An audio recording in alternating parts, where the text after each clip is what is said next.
"I reject you," he whispered, a sound no louder than the rustle of silk. He had backed me into a quiet, flower-draped alcove of the Sun Court Palace, far away from the glittering lights of the grand gala. He thought he was brilliant. He thought if he spoke the words in secret, the goddess wouldn't notice his cruelty. He thought he could shatter my soul without anyone ever knowing. I, Alpha Julian of the Silver River, reject you as my fated mate. You are an unshifted maid. I cannot let you hold me back from greatness. The bond snapped. It wasn't a clean break. It was an agonizing, jagged severing that tore through my chest like a physical blow. I hit the polished marble floor, gasping for breath as the magical connection died. Julian adjusted his gold-embroidered coat, his face perfectly calm. He stepped past me, turning his back as if he had merely forgotten his coat. He thought he was safe. He forgot who was sitting in the gardens. From the shadows of the hanging wisteria vines, a slow, rhythmic tapping echoed. Tap, tap, tap, the sound of a polished weirwood cane striking the stone. A tall, breathtaking silhouette stepped out from beneath the flowers. He wore the thick, snow-white furs of the northern peaks over silver armor.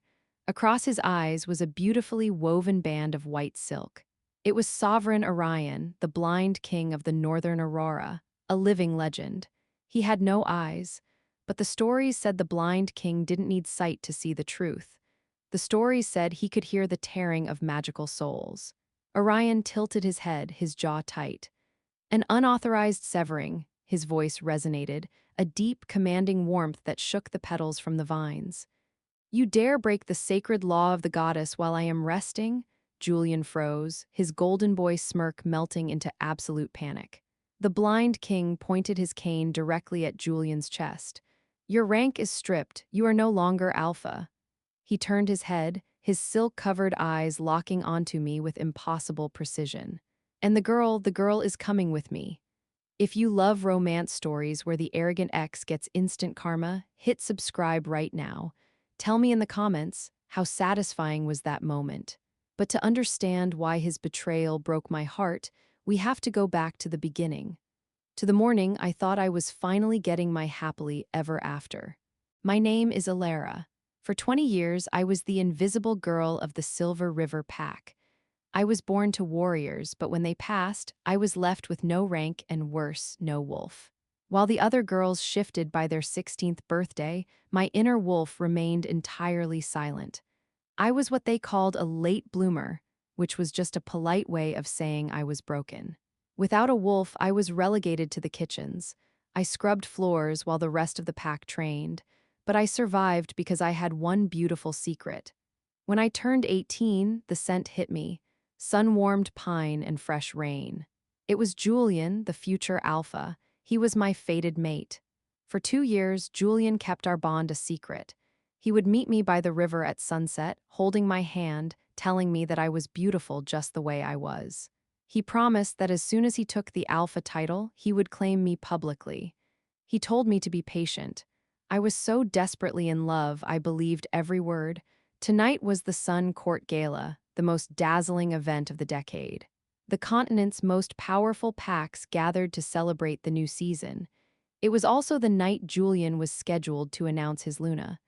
I stood in the cramped servants' washroom, carefully putting on a borrowed dress. It was a pale, shimmering blue, simple, but the prettiest thing I had ever worn. He's going to announce you tonight, Alara, whispered my friend Lily, pinning a white rose in my hair. He has to. The bond will start pulling him if he delays it past his coronation. I know, I murmured, a hopeful smile on my face. He promised, but my stomach was fluttering with anxiety. Lately, Julian had been distant. He kept talking about the political alliances he needed to make. He kept talking about Lady Seraphina, the daughter of the wealthy Eastern Beta. The grand procession is starting, Lily said, pulling my hand. We hurried to the upper balcony overlooking the Great Hall. Thousands of floating candles illuminated the room. Wolves in silk and gold spun across the dance floor. Then, the High Herald struck his staff.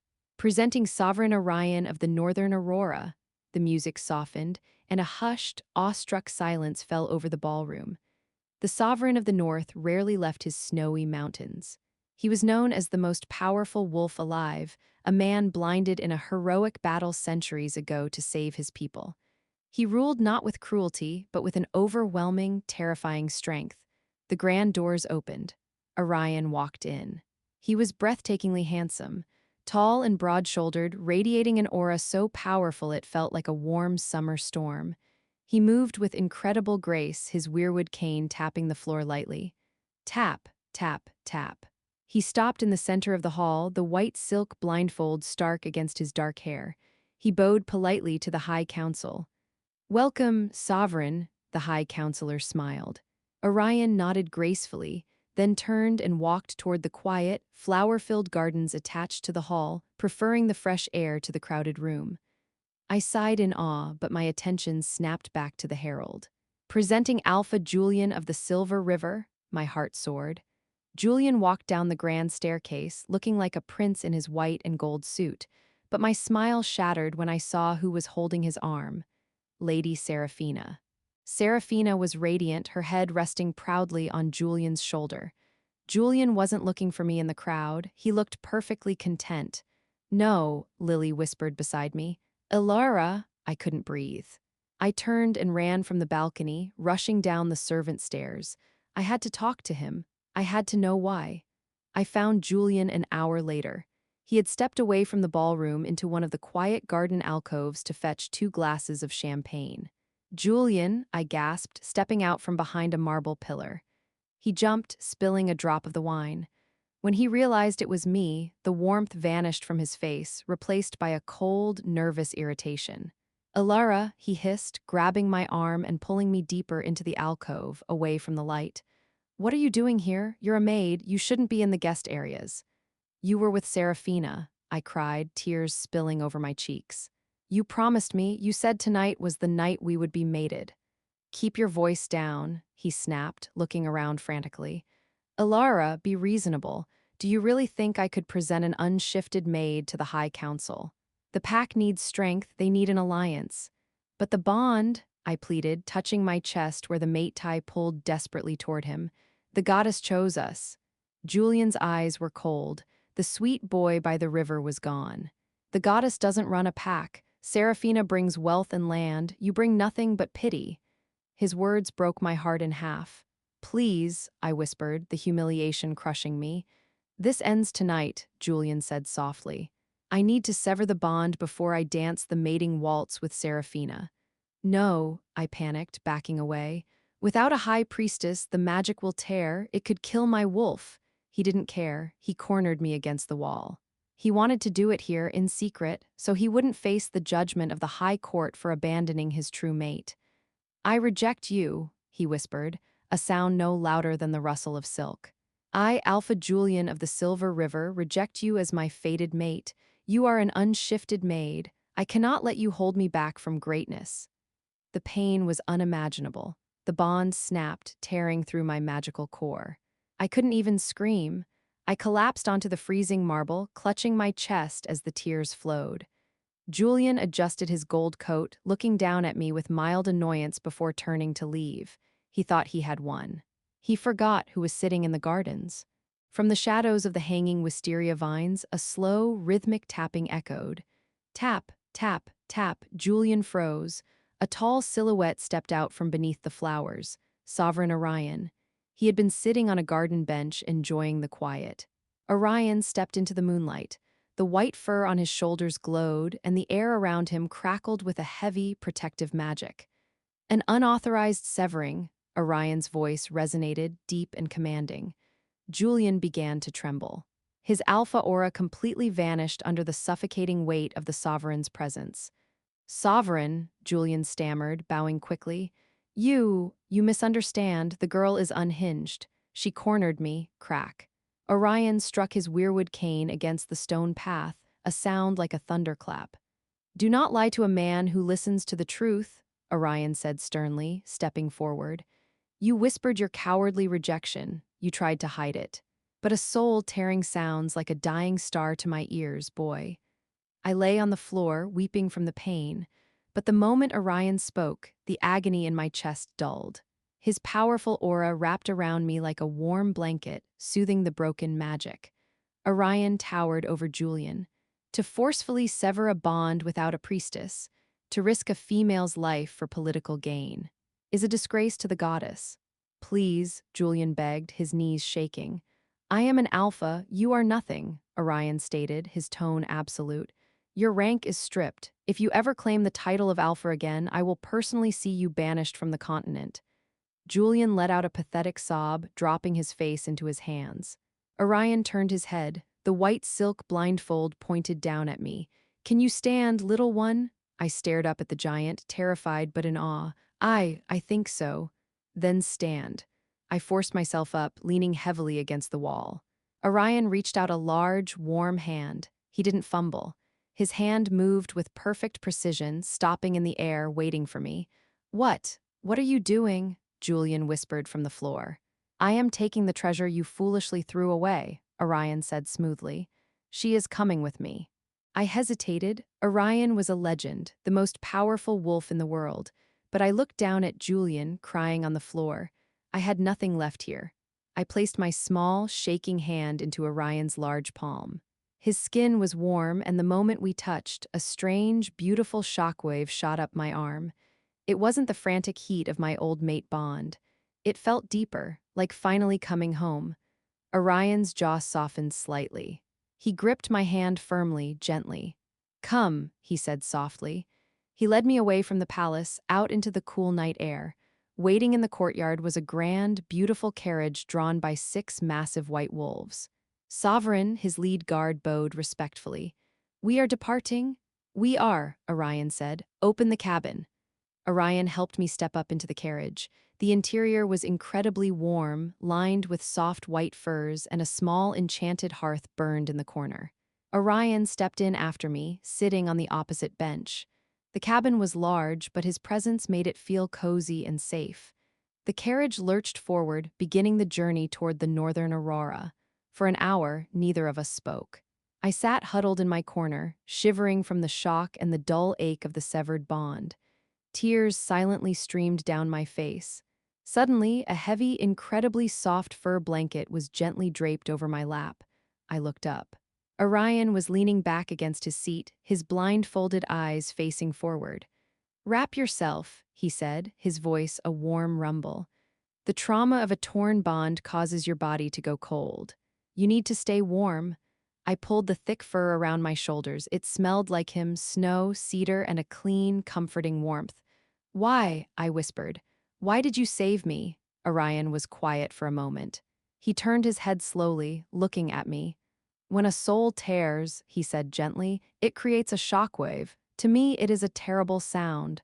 When he rejected you, the sound of your spirit breaking hurt my ears. He paused, resting his hands on his cane. But that is not why I took you. Then why? I asked. Orion leaned forward slightly, a small, kind smile touching his lips. Because underneath the pain, I heard something else. Something beautiful buried deep inside you. Why hasn't your wolf shifted yet, Alara? I swallowed hard. Because I'm broken. A low, warm chuckle rumbled in Orion's chest.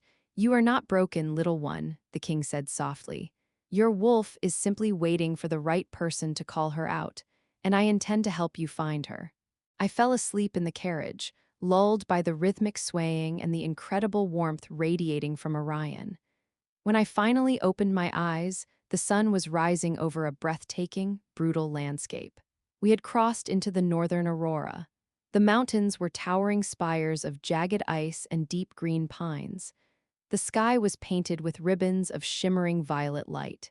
But as we approached the citadel of the north, the warmth I had felt in the carriage began to fade. The citadel was carved directly into a massive glacier, beautiful but entirely made of ice. As the carriage stopped in the courtyard, the heavy doors opened. A crowd of northern lords and warriors had gathered. They didn't cheer, they stared. Welcome home, sovereign, a tall, severely scarred woman stepped forward. She was General Valka, the commander of the northern armies.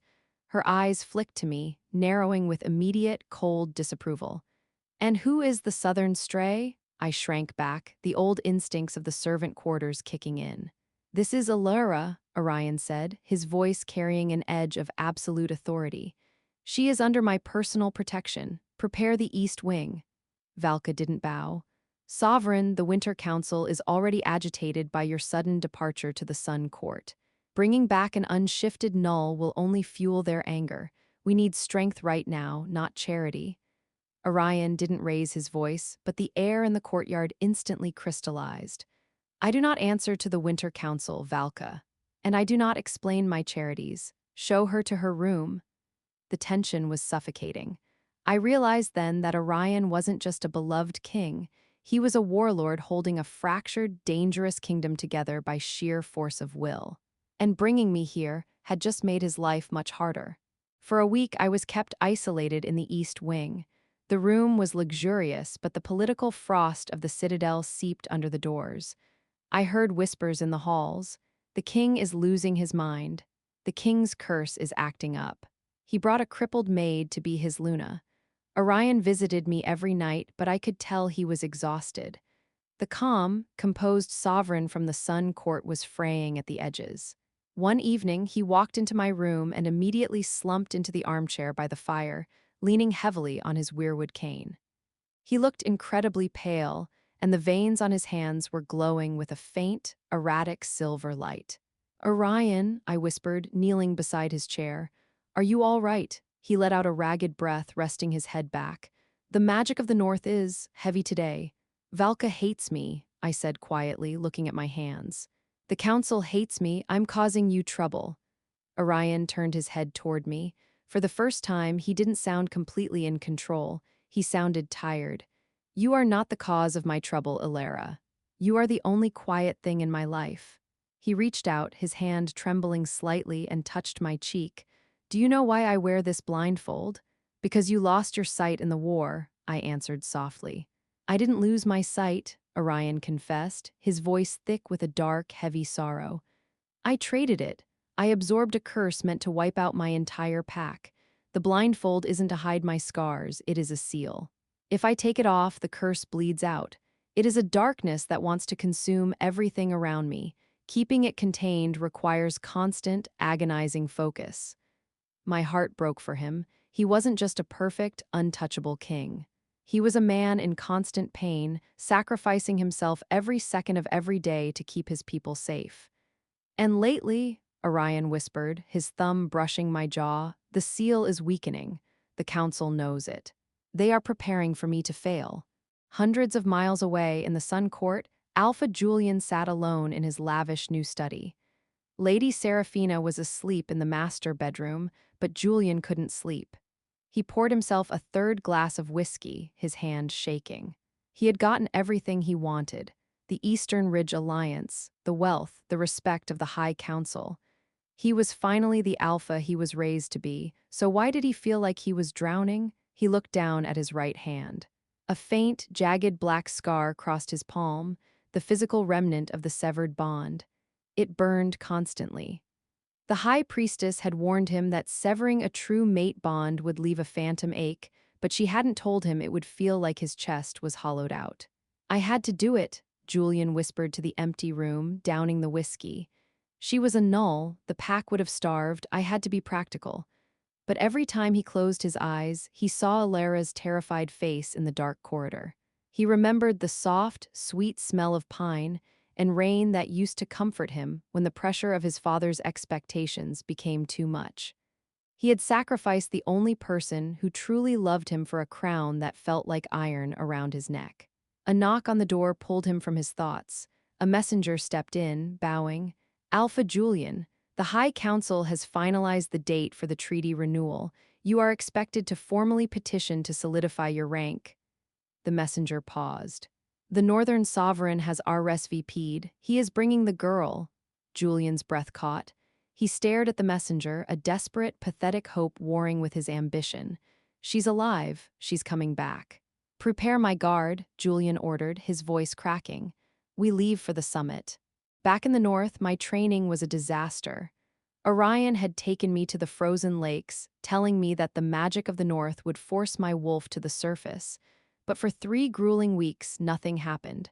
I ran until my feet bled. I meditated in the freezing wind until my lips turned blue. I screamed, I fought, I pleaded with the goddess, but my inner wolf remained utterly, stubbornly silent. General Valka watched from the tree line one afternoon, her arms crossed. "She is a null sovereign," Valka called out, her voice devoid of pity. "You are wasting your time. The Winter Council is demanding an audience. You cannot hide out here playing nursemaid to a broken southern girl while the kingdom destabilizes." "Silence, Valka," Orion growled, but the faint tremor in his hands betrayed his exhaustion. The curse was draining him. I fell into the snow, gasping for air, tears of pure humiliation freezing on my cheeks. "I can't," I sobbed, hitting the ice with my bare fists. "I'm sorry, Orion, I'm exactly what Julian said I was." "I'm broken." Orion knelt beside me in the snow. He didn't offer a platitude. He didn't tell me it was okay. "If you give up now," Orion said softly, his sightless eyes aimed at my face, "then Valka is right, Julian was right. And my protection means nothing. You have to fight, Alara, not for me, for you."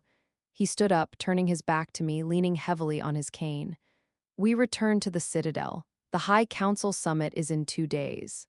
We leave tomorrow." He walked away, leaving me shivering in the snow. He wasn't being cruel, he was forcing me to stand on my own 2 feet. The realization hit me like a physical blow. I couldn't rely on him to fix me. He was barely holding himself together. I wiped my face, pushing myself up from the ice.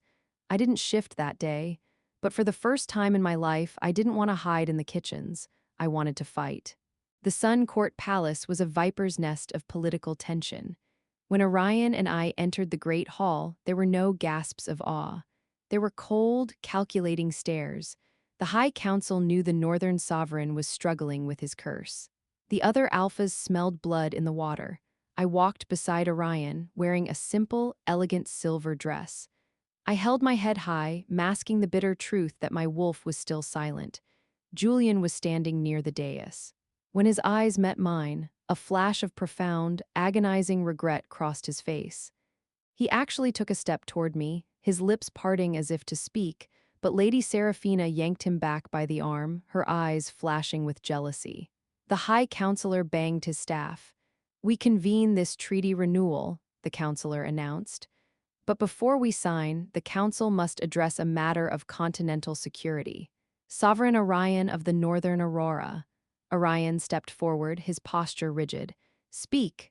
"Rumors have reached the south," the counselor said, his voice dripping with false concern. "Rumors that the ancient curse you carry is destabilizing, that you are losing control of your magic. Furthermore, you have brought an unshifted null into your royal court, showing a severe lapse in judgment." The hall erupted in murmurs. Valka, standing near the back, looked away. The Northern Lords had betrayed him. They had leaked his weakness to the High Council. "The Council demands proof of your stability," the counselor continued coldly. "Remove your blindfold, Sovereign. Show us that the darkness is contained. If you cannot, the Council will vote to strip the North of its independence for the safety of the continent." My heart stopped. It was a coup. If he removed the blindfold, the curse would bleed out, proving he was unstable. If he refused, they would declare war. Julian stepped forward, looking entirely conflicted. "Counselor," Julian started, his voice wavering, Perhaps we do not need to push the sovereign so far." "Silence, Alpha Julian," the counselor snapped. "This is beyond your petty domestic squabbles." Orion stood completely still. The veins on his neck were glowing with that erratic, dangerous silver light. He was losing his grip. The stress of the journey, the political betrayal, the constant agonizing focus, it was breaking him. "You want proof," Orion growled, his voice vibrating with a terrifying, untethered power. He reached up, his fingers gripping the edge of the white silk blindfold. "Orion, no," I screamed, lunging forward. Orion tore the blindfold away. The reaction was instantaneous and apocalyptic. The glowing, milky white of his eyes was entirely eclipsed by a flood of pure, suffocating darkness. The shadows in the great hall physically lunged forward, extinguishing the thousands of floating candles in a single second. The temperature plummeted. The marble floor cracked open. The curse he had held back for a century exploded into the room. Screams filled the hall as alphas and counselors scrambled backward in absolute terror. The darkness wasn't just visual. It was a physical force pressing down on the room, draining the air from our lungs. "He is corrupted," the High Counselor shrieked, pointing a trembling finger. "Kill him! The sovereign has fallen!" Dozens of southern guards drew their weapons, shifting into their wolves. They lunged at Orion. Orion didn't even draw his sword. He swung his weirwood cane, and a shockwave of dark magic sent 5 armored wolves flying across the room, smashing into the stone pillars.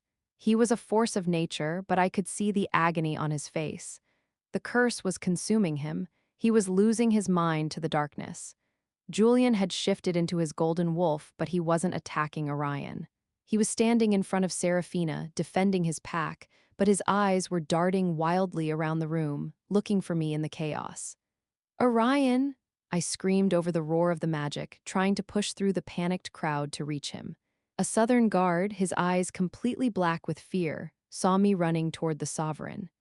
Thinking I was the cause of the king's madness, the guard shifted into a massive brown wolf and lunged directly at me, his jaws snapping for my throat. Time slowed down. Julian let out a desperate human roar from across the room, abandoning his post to run toward me. "Ilara!" But Julian was too far away. Orion was drowning in the dark magic, unable to see the guard attacking me. I raised my hands, bracing for the teeth to tear into my flesh.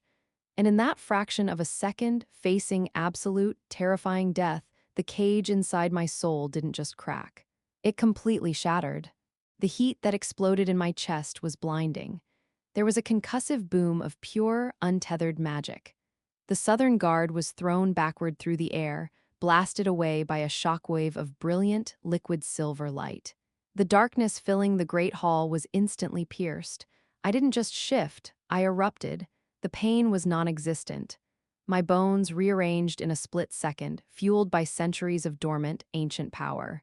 When my paws hit the marble, the stone beneath me fused into solid diamond. I was massive, a silver moon wolf. My coat glowed with an ethereal, blinding light, cutting through Orion's dark curse like the sun breaking through a thunderstorm. The entire hall fell completely, deathly silent. Even the guards who had been attacking Orion stopped in their tracks, dropping to their bellies, their instincts completely overwhelmed by the sheer, terrifying majesty of a silver moon. Julian had frozen mid-stride, shifting back into his human form.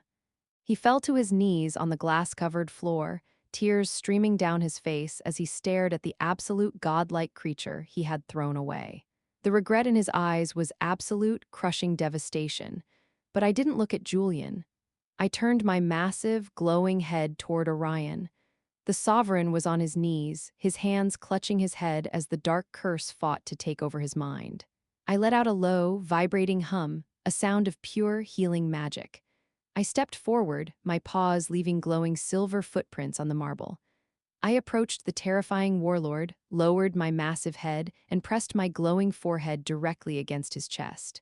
The moment my silver magic touched his darkness, the violent storm in the room ceased.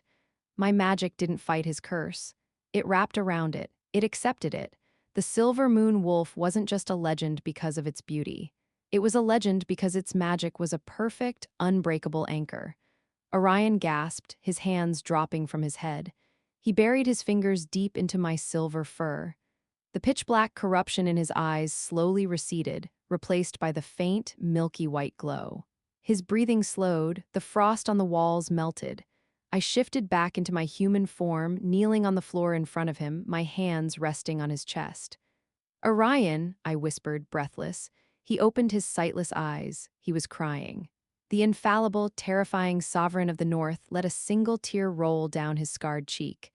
"I can hear you," Orion whispered, his voice trembling with awe. "The music of your soul. It is the most beautiful thing I have ever known." I smiled, wiping the tear from his cheek. "I told you I wasn't broken." Orion stood up, pulling me to my feet with him. He didn't bother putting the blindfold back on. With my magic anchored to his, the curse was finally, permanently sealed. He turned to face the High Council. The counselor was trembling, gripping his staff like a lifeline. "The sovereign of the North is stable," Orion declared, his voice carrying the calm, absolute authority of a true king. And he has found his queen. He didn't wait for their approval. He wrapped his arm around my waist, pulling me flush against his side. Julian was still on his knees on the floor. As we walked past him, Julian reached out a trembling hand. Elora, please, I was wrong. I stopped. I looked down at the boy who had broken my heart in the dark. I didn't feel anger anymore. I didn't feel hatred. I just felt pity. He had let ambition poison his heart, and he would have to live with that regret for the rest of his life. You made your choice, Alpha Julian, I said softly, my voice completely steady. Live with it. I turned away from him, taking Orion's arm, and together we walked out of the Sun Court forever. When we returned to the Northern Aurora, the reception was entirely different. General Valka and the Winter Council were waiting in the courtyard. When I stepped out of the carriage, I didn't hide. I let the faint silver glow of my magic shimmer across my skin. Valka stared at me, her scarred face softening in absolute shock. Without a word, the fearsome general dropped to one knee, bowing her head in total submission. One by one, the entire northern pack followed suit. They weren't bowing to a crippled southern stray. They were bowing to the Luna of the North. That night, under the swirling green and violet light of the auroras, Orion and I stood on the high balcony of our suite. He wrapped his thick winter cloak around both of our shoulders, pulling my back against his warm chest. You saved my life, Alara, he whispered, burying his face in my neck, inhaling the scent of wildflowers and rain. You saved my kingdom. I turned in his arms, wrapping my hands around his neck. You saved mine first. He smiled, a genuine, completely unburdened smile, and brought his lips down to mine. The mate bond snapped fully into place, a brilliant, perfect circle of light and dark, anchoring us together for eternity.